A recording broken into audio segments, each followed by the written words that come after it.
Hi, welcome to back to Cotton Frolic at the Star Basin Studios. This is TJ, and Carol's going to bring you another tutorial here in a minute. First, I thought I'd give you a little quick peek at her fabric stash. So she has this awesome roll-out drawers full of material that she cuts into little strips so she can use them for her quilt she does. And there's one more drawer on the bottom that's just stuffed full, and of course there's fabric other places too. So, and that's some of her rug punch. Anyway, here's Carol. Yay. What are we going to do today? We're going to work on another little quilt, I think. This one, it's bright colors. It's called Christiana. It's a little low volume quilt. I love low volume. I have a lot of low volume fabrics, and it seems like I use black all the time, but I like these little colorful quilts. It's named Christiana for Christiana, Delaware. When I was a girl, I spent a few years of my life living in southeastern Pennsylvania and in that northern part of Delaware. And Christiana, it sticks in my mind for some reason. I was probably 7 or 8 years old the last time I was there, but I remember it was full of light. And so I named this little quilt for Christiana because it seems to be full of light to me. Yay. So the other thing is, it's almost Halloween, and Halloween was never a big holiday for me until I had a grandson. Jay loves to dress up in costumes, and I don't. Well, I'm getting there. She's getting there. She's getting there. We're working on her. But now we dress up every year for Halloween, and we all go trick-or-treating together, a big crowd of us. He's a lucky little boy. He just turned 7, and he has a whole posse of aunts and uncles and all of his grandparents, and everywhere he goes, we go. If he goes to SeaWorld, we all go to SeaWorld. We rent Airbnbs, and the whole family stays together every year for his birthday for 2 or 3 days, and yeah, he's a pretty celebrated little guy. We love him. But I made a Halloween quilt for him last year, and it's been on my mind, mainly because he found some little monster buttons that he likes, and I only ever got one of them on here. I couldn't imagine that he wanted these big clunky buttons on here, but they're as cute as they can be. And so I brought this home from his house so I could work on it. But he picked out all the fabric for this, except for a couple of pieces that have kind of pink and turquoise in them that I threw in just to give it a little bit of sparkle. And he especially loves the material on the back, the witches. He Oh picked these witches boy, out in that looky great there. fabric. Yeah. Can you see this little monster button? Let me see. See? Oh. And I've got, well, I started out with 4, one for each corner, and I tried to explain to him he didn't want them all over because it's going to make a kind of lumpy, bumpy quilt. So he agreed with me that maybe just putting them in the corners was the thing to do, but then he found a whole other package of different monsters, so now I have about 12 of them to put on. Yeah, more is better. More, well, you know, if ever there were a true statement in this family, that's it. Mm-hmm. So I'm working on this little quilt, and it made me think about doing Halloween quilt blocks this weekend or this week for you. So I went and got some of the material that we picked out for his. This acid green is kind of my neutral. I use it as much as I can, and a couple of the things that I threw in are kind of like this turquoise here. But all the skeletons and skulls and really graphic stripes and things, those are all B's contribution. He picked those out. Yes, he did, and he's proud of it. Okay. So what block numbers are we doing today? Let me get my glasses on. Number 18. Oh, gee whiz. That's number 18. And this one is number 12. And this one is number 12, 13, and 18. I knew that. So in your packet that you get with this pattern, if you would get all 3 of these blocks. all 3 of these patterns in 1.5, 3-inch, and 6-inch sizes. Yeah, and the quilt that I made for Brazos is all 6-inch blocks. I don't have this in a pattern yet, but they're called cross canoes. But that's old, a 6-inch. Yeah, block. And it makes a little quilt that size. And the Christiana one we were just holding up is a 1.5 Yeah, inch 1.5 inch blocks. block. So if you're familiar with foundation piecing, I'm going to go through this quicker than I did on the last quilt, so you don't have to watch me try to line up through the light and all that. But if you're brand new to foundation paper piecing, we have a couple of tutorials up, the first two, that show you in really start to tail how to do it step by step by step, and it makes it easy. So if you're just a beginner and this is really confusing, that's why I put this together, because so many people are confused by it. So when you get your pattern, these will all be on a sheet, and you'll cut them out. And I just realized I didn't cut this out very well, but I'll cut it out along the dotted line, or just outside the dotted line. I always leave a little bit of I see you're paper. using your paper scissors. That's right. That is a hard Lesson for hard me to lesson to learn. learn around here. Yeah. Yeah, What are you doing he- with those scissors? Put those down. Well, usually you're going to cut shingles or some crazy, I Yeah, I don't got know. a piece of Yeah, metal really I want to thin cut. tin here. Okay. All right, so we'll do number one. We're placing it behind number one on here. Let me see, what do I start with? Where did I put my little block? I guess we'll start with, what should we do first? I laid these out and now I can't remember what I was thinking I would do, but I think I'll do white first. I usually try to lay them out, kind of shingle them out, and it makes it go faster. And like I've said in videos before, I don't often do one block at a time unless I'm teaching someone how to do it. I normally would do 16 blocks at a time. And those materials, you would usually shingle them out so they'd be in the order you were going to use them. So Yeah, I'll do that. I'll do a video and show how I do that, because it's not exactly the same way I'm doing it here. But I'll stack them all up so it makes it really easy, and you can just fly through them. And then I trim it off with about 1/8 of an inch of material left on. And then I would normally, right here where Jay is standing, I would have a little ironing table here. But since he's here, I'm just going to finger press these and show you how it's done. But normally I would iron these with a very dry iron, no steam. You don't want to warp your your paper. Yep.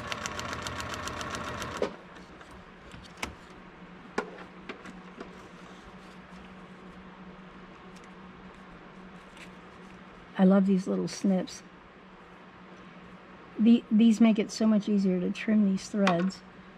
Every now and then I'll realize I'm using a pair of scissors to trim the threads and lose my mind a little bit, because it's so much harder with scissors than it is with little snips. They just bounce back in your hand. It's much easier on your thumbs. Okay. All right, now we'll go to black. Oops, I'm sorry, am I running all right. into the No. camera? Mm.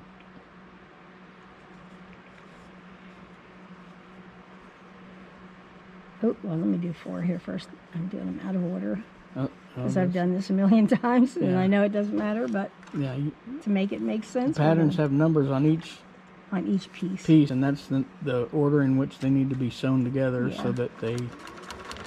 Unless you're me and you're a renegade and you've got to do it some other way. Oh, But they often don't work if you do them yeah. out If of you order. do them out of order, This sometimes- this one's a fan, so it'll work, but otherwise I could be in trouble if I changed it. Yeah. Don't get all proud of yourself. and I know, I'm everything. sorry.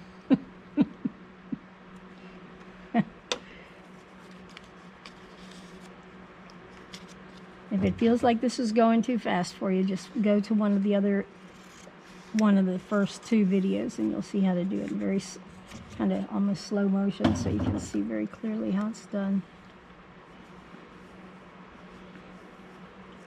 I am a rule breaker, though. Looking at this right now, and I've had people comment to me about this, but most people, when they do things smaller, they want smaller prints. And I will sometimes throw in a fairly large print like this, and it just, I really like the way it looks. And it's breaking the rules again, Yeah, which you I can't tell often me do. what to I do. know. You're not the boss of me. But I've heard that before. I heard, yeah. We just celebrated our 45th anniversary. He has heard that a few times before, maybe once or twice. You are not the boss of me. Nope. Chase used to say that when she was little. And you know what? We are still not the boss of her. No, we're not. No, we're not. Or Brazos. She's all grown. Oh yeah, Brazos, her little boy, is following in her footsteps. We only have one grandchild, and so we are also devoted to him, and he's the sweetest little boy. But he is smart as can be, and we can't tell him anything. He knows everything way ahead of us. Remember once when he was 2, I was waiting for something to come up on the computer, and he's like, "Don't worry, Gigi, it's just downloading." Downloading. Yep. Downloading. Downloading. And I thought, a 2-year-old knows what downloading is? How do they even get that concept? Okay. I just realized there's a piece of material I didn't cut. I'll have to cut a little piece off. Okay, number 6.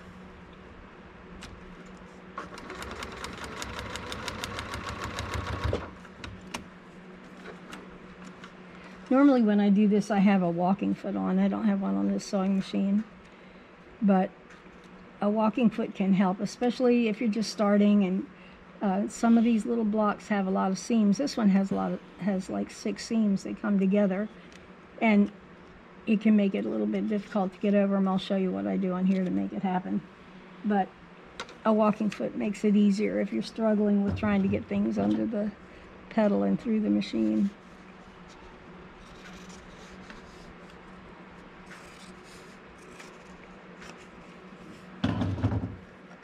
I didn't cut a little piece of material for across the bottom, but I will do that. There's my acid green. I just love this color. And there's a lot of it out at Halloween, so I always get a few yards of it so I have enough to last through the year. And I love black in quilts. It may be because I'm obstinate, and my mother-in-law told me once that black did not belong in quilts. That any quilt that had black in it was a mourning quilt. And I certainly understand the meaning, but I think that's gone out the window for me. I've made a million little quilts that have predominantly black. Well, black is just a nice color that makes everything else really stand jump. out. Yeah, it's contrasting at the highest level. I use a lot of black. It seems like I'm always buying more Kona black. Okay, so our little fan is done. And the little orange is hairy on the top. I'm going to cut that off just so it doesn't drive me nuts. Okay, what should I put across the bottom? How about this? This would be cool. We find a place to take a little piece off here. Sorry, you don't have to show the floor, Jay. Did I sweep? I don't know. Okay, this normally would be cut into 3-inch strips like all these materials here. I cut everything I get into 3-inch strips. I just haven't had a chance to do this one yet. As you noticed when we just showed her stash over there, yeah, everything cut into strips and ready to go. Ready to go. She can just go over there with like a color sense and start pulling things out. With a color sense. That never happens. I never know. Okay, this is what happens when you don't have a walking foot. If you had a walking foot, it would pull this right through. But where all these little seams come together, I'm hitting the machine won't advance. So you just pull it up and get out of there. And advance it forward a stitch or 2. Put it back in. Oh look, I'm right in the middle of it now, so I'll have to do it again. I didn't move quite far enough. There we go. So we're over it. And I got a couple of stitches in there anyway.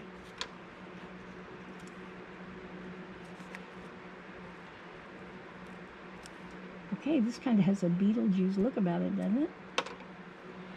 I love stripes too. But you know, when you do foundation piecing, there are only so many ways you can draw a line on a square. or rectangle to make these little blocks. So now we'll trim along the edge. Leaving that 1/4 inch seam on there.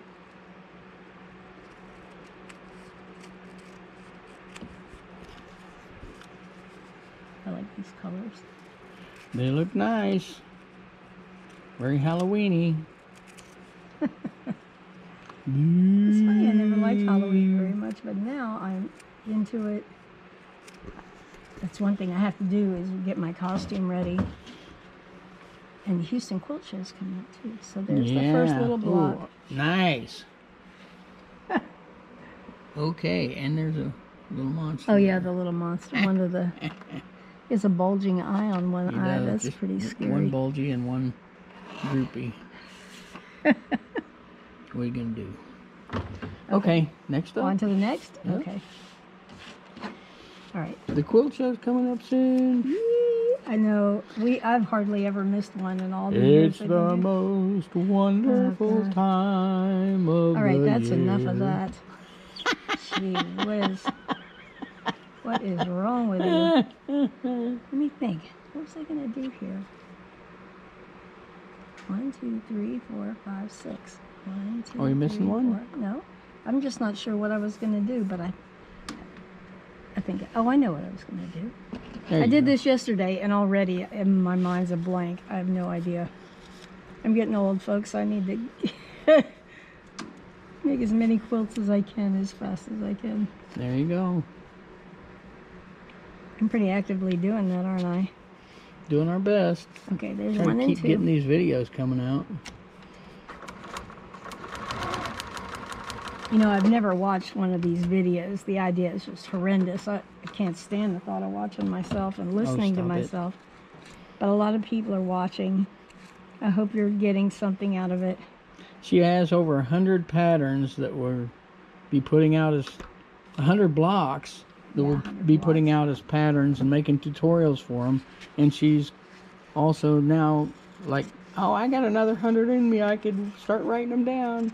I should not have said that out loud. Why did I say that out loud? And the other day she was working on one that was pretty awesome. It was making a curve. Circle. Oh yeah, flying geese in a curve. I know everybody has seen that, but I couldn't figure out how to do it myself. And then I figured it out. And I started drawing it, and it started working. I couldn't believe that it was going to do it, but it did. Let me see this way. We get pretty close to right. Oops. I always start out in the margin, on the edges of these, because, you know, I'm 73 years old and I have pretty terrible eyesight. And so if it's a little bit off the line, I can pull it into the line before I get to the actual line on the pattern. I have like 4 or 5 stitches before I get there. And it doesn't hurt anything to start a little early or to end a little late. You don't have to end right at the edge of the block. You can go off the... Yeah. One thing a lot of people are telling me in the comments is that they never knew that they could just go off the edge, or that they could overshoot the line and then just peel the paper back. It shows how to do that in the tutorials in the first 2 videos I put up. But you know, I've done that 1,000 times. I'd never be able to do it if I had to start and stop on the line. It seems like I've done that every now and then, almost accidentally. And then when you start to take the paper off or whatever, it can pull stitches out, and you don't have any extra stitches there to save you. So don't worry about overshooting the line. It's perfectly okay. And then you pull back. You'll see this in a minute. Like, this doesn't allow me to do that. You don't need to pull it back, so there's no seam underneath going the other way. But I can show you in a second what I mean. Can you hear me? I'm pretty much talking to myself, aren't I? No, Okay. we're all out here listening. Oh, Lord. Jeebus. I know, I saw that 9,000 people watched the video, and I should not have looked at that. 9,000 of your closest new friends. Yeah. Well, I hope everybody understands that I don't know how to do this any better than anybody else. I'm just trying to help the people that I have talked to over the years, so when they hear how this is all I do. This is how I make quilts now, and people will go, "Oh God, I tried that, but I can't figure it out to save my soul." And I can't figure out how to make regular quilts anymore. The first quilt I ever did was a bow tie quilt, which has a set-in seam, and I almost lost my mind trying to get that first quilt done.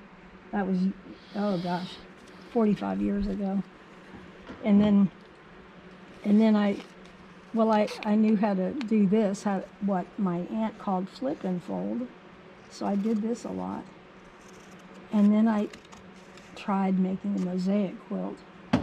And I made a huge, well, you know, Jay. Yep. I made a huge quilt of a cowboy on a bucking horse. We lived in Houston at the time, and had kind of Western decorations in our house, so I thought a cowboy on a bucking horse would be cool. But it had over 12,000 little squares of material, half-inch squares of material. Half-inch squares. Yeah, and I sewed them all together. It took me 7 years, and I had to dye the fabric. This was long before Kona cotton came out with all their colors, and now I could do one and probably not have to dye anything. There'd be something in Kona that's close enough to the colors I needed, but I used a DMC embroidery or a county cross stitch pattern, and I made that quilt using that cross stitch pattern. And by the time I was done, I hated it. I hand quilted it and everything. It was beautiful. It was amazing. But I hated it. Mm-hmm. It wasn't very long after that I started to do foundation piecing. Yeah, you took it to the Montgomery County Fair. I did not take that thing. You took the thing. I took the thing and entered it in the quilt competition. Are you really going to tell this story? Yes. And after the judging, we went up there to see how she did, and she went right up to the quilt next to her quilt, which her quilt, by the way, had a blue ribbon on it. She went up to the one next to hers that had a red ribbon on it, and the lady that had made it was standing there looking at it, and she just started gushing and telling this lady, "Oh, congratulations, it was so beautiful." And this lady looked like she wanted to smack you. She looked at me and she said, "Why are you congratulating me? You won." And I was dumbfounded. It was terrible, Jay. I had to tell her, day. "This is your quilt. You won first place," and she was just looking at me like, "You've lost what? your mind." I have never wanted not to do something that badly in my life, but Jay wanted me to enter this thing in the county fair, and there were a lot of quilts. There were a lot. 100 or more. It was a spectacular quilt, though. It was. Okay, this little block is done. Yay, look at that. I need to iron it. It's not wanting to finger press very well, that orange. Yep. They don't go together right now. You'd have to see the whole thing all together. But they look very Halloween-y. They look very Halloween. Okay, last quilt block. This one's number 12. Number 12. And this one's a little more complicated than the others. So that's why I'm showing you each one. Those right there were pretty easy. And this one is too, but it has some little diagonal triangles. And I just thought that'd make it easier if I... Let me see, 1, 2, 3, 4. On one side of the fan and black down the other side. And yellow is orange yellow. It's going to be on these little triangles. So these are really small and fairly easy. But whenever you have a pattern and it has a triangular piece, you just want to give yourself room for error, because a lot of times you'll sew it on and then open it up and it doesn't quite finish the top of that triangle. You don't have enough material. So I always give myself extra material, and it doesn't matter about waste, because there's almost no waste in paper piecing. Whatever you have to cut off, if it's bigger than an inch by an inch, then you can save it and use it in something else. I'll show them your plexi box in a minute. Yeah, I don't throw anything away. No, she has a clear plexiglass box. You can show them now. Okay. You can show them and give you something to do. Yeah, This is all of our scraps from quilts. And actually, this is a small plexiglass box. She used to have one that was like about 3 foot square by 3 foot tall. Yeah, I've filled that plexi box about 7 times now. Yeah. Yeah, I remember when we tried to move it. couldn't move it. Yeah. Had to take the sides plexiglass off. fell apart. Yeah. It was so heavy and all those little pieces in there are just the cut off remnants. So Little tiny bits left yeah, that are just too small. you can see how big they are here with what we're making. Those were all that size, just little. It shows you how many of these little quilts I've made. Yes, you have. And I don't know what that is. It's some OCD thing. See my little pile I've got going here? That's going in the box. I can't throw them away. I just save them. I'm not sure why. Makes me happy. Yep. They'll understand when I show them all the mosaic stuff. Oh my gosh. I used to tell myself that whenever I got to retire that I would do mosaics. I have a thing for mosaics. I did filet crochet, which is pretty much mosaic. It's all little squares. And I just love the idea. And I knew that from the things that I liked are called picassiette, and which in French translates roughly to broken plates. What happened? Oh no, Uh-oh. Oh no. I have to do this on camera? Oh. No. Please. Alright, start over. I don't know how I broke my thread. Okay, sorry, I broke my thread. Or let my thread come undone, so back again.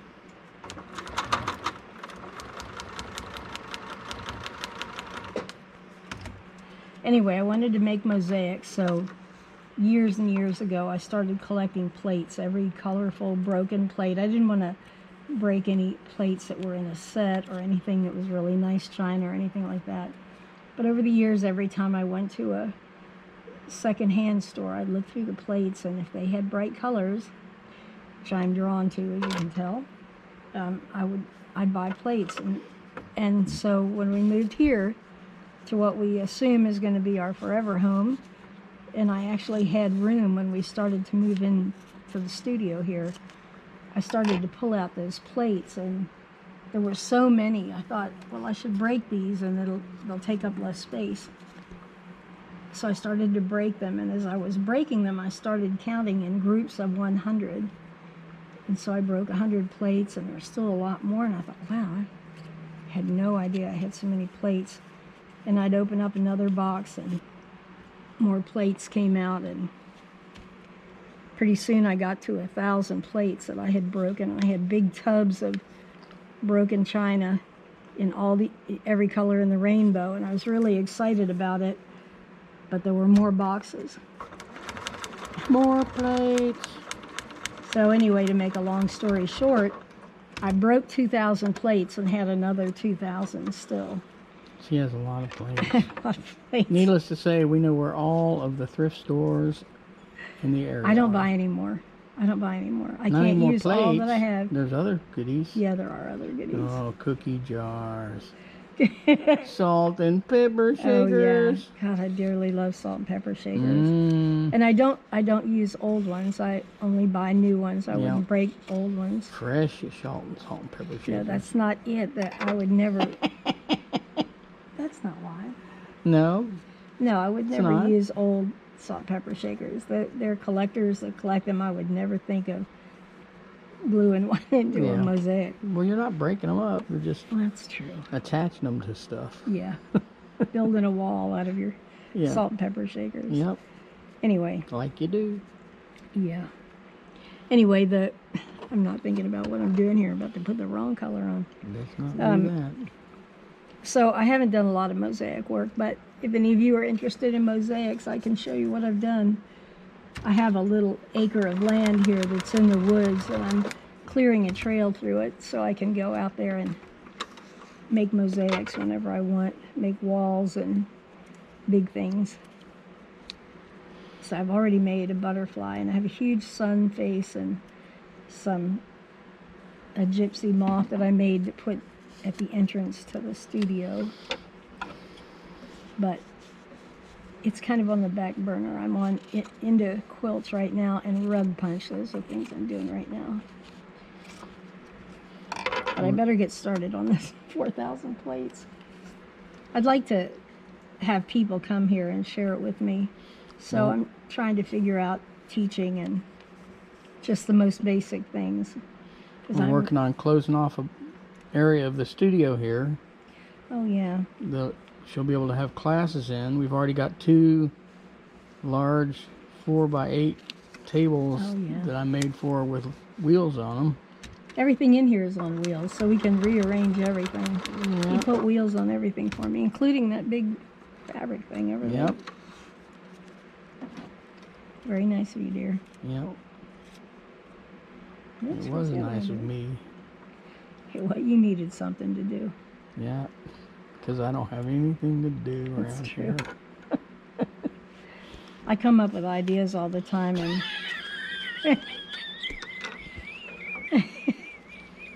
see, he already knows what I'm going to say. I was thinking. I was thinking or dreaming. That's how it always starts. That's One how of it those starts. two things. And I'll go, I had this idea when Brazos was about, I don't know, he was walking, 1.5 years old, and I think I dreamed it. You remember how I approached you about it? No. Was it a dream? I can't remember. I have no I'm liable idea. to lie about it too if I think you're going to be Yeah, more receptive it'll make a better story. to a dream. But I went in, It and wasn't my fault. we have a room in our house that's we call him B. That's B's room, and it's just a playroom. It has a little Victorian bed in it and a little a dressing closet kind of thing. A ton of books. A ton of books and pillows and all of his favorite things. But there's a big walk-in closet, and there really wasn't any use for it. And it was well built. It had shelves and everything in it. And one day I went to Jay and I said, I don't know why, but I was thinking it'd be really cool to build a barn in that closet. And Jay looked at me and said, a barn? And I said, yeah, we live on this farm, and we have all the little horses, and we have dogs and cats and chickens, and it'd be really cool. He's gonna be a little country boy, which he is not. He is not a little country boy. He is very urban, but he loves. Yeah, 1 minute. Okay.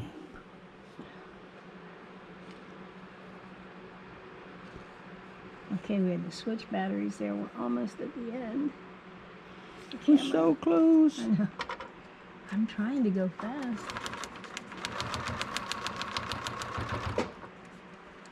Okay. We're getting there.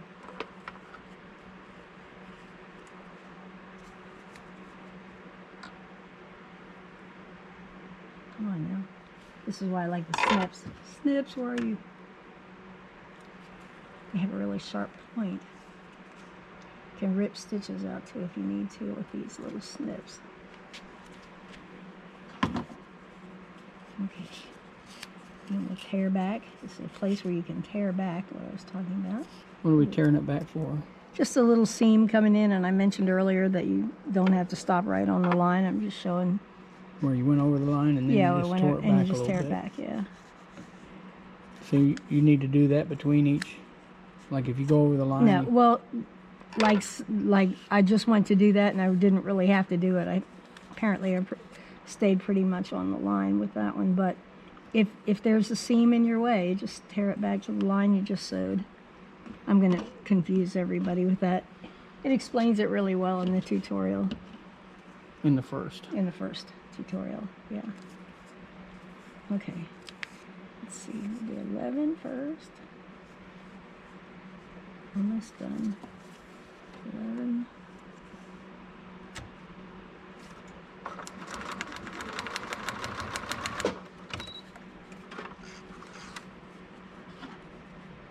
The sewing machine's so much quieter than the one in the house. God, I was telling you a story and now I can't remember what it was. Oh, about Brazos's barn.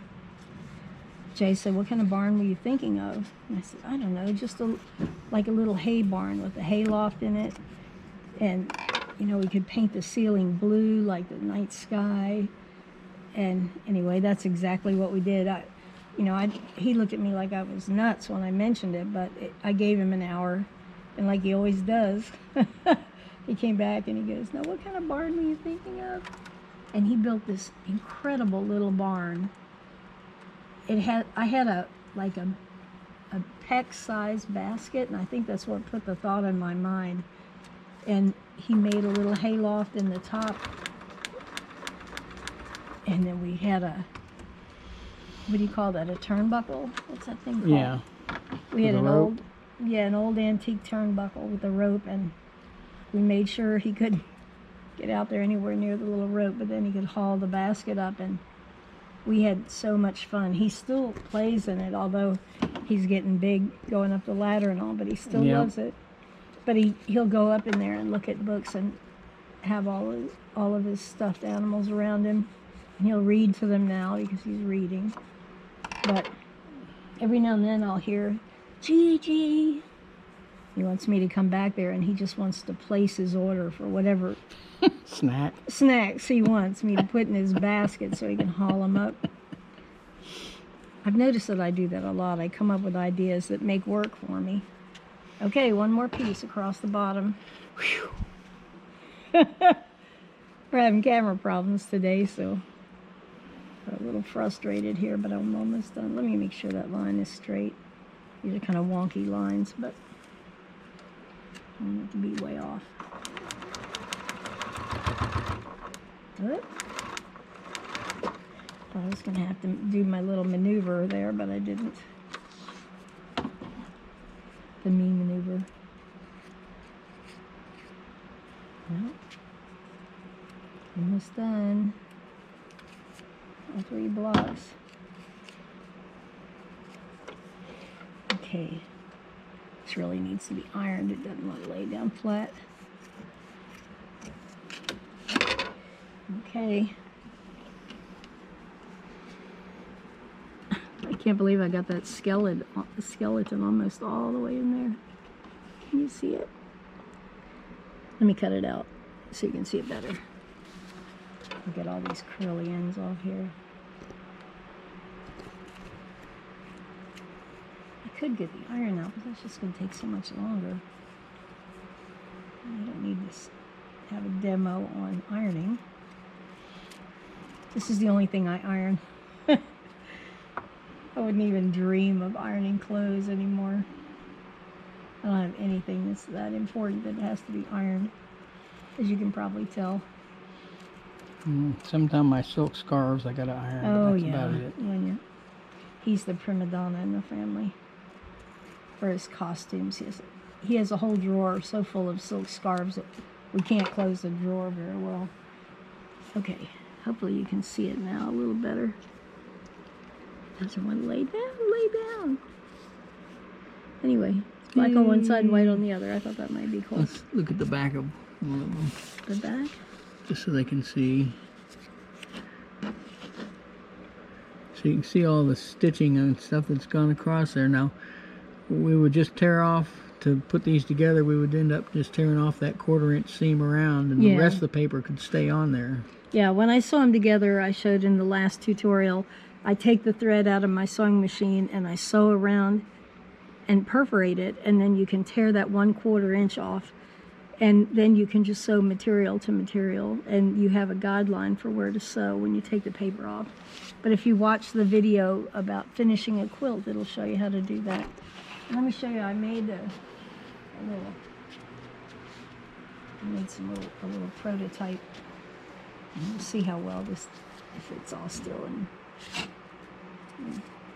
place. I made one in red and green, like a little Christmas quilt maybe. As opposed to the Halloween quilt. Yeah, well, I didn't have that in my head at the time. No, we love Christmas even more than Halloween, though. Mm-hmm. I don't know. It's a close second now. We used to have a whole event around our Christmas. We did. We did. We'll tell them that story another time. They're going to start to think we're crazy people. Nobody got time for that today. I'm not sure if I've said it before, but most of you know that we stopped doing anything for a couple of years, and Jay had a couple of strokes, and then he was diagnosed with congestive heart failure, and so now he has a defibrillator implanted in his chest. But I was so worried about him that I don't know what I did. It seems like it was during COVID too, and the world was insane anyway. And I just kind of took a couple of years off to worry about him and try to take care of him. And there you go. That's made with the 3 little blocks I just showed you. So can you get the other, the original? The Christina? So you can see the difference between just the color choices. And I moved the blocks around too. You know, I put the blocks in different places. And when you make the blocks, of course, you can arrange them. You can sit and play with them before you put them together. And yeah, that's half the fun. I have hundreds of blocks. Yes, she does. She gets them out like playing cards. I do. Awesome.